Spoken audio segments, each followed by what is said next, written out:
այդպիսի մրցաշարերի կազմակերպումը շատ կարևոր է, որտեղ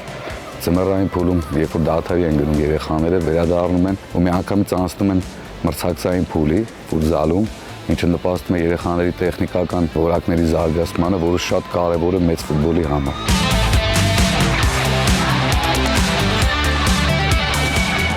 Մոտիվացիան շատ բարձր է, երեխաները շատ սիրով հաճախում են մարզումներին ու իրենց չարչարանքը երևում է դաշտում,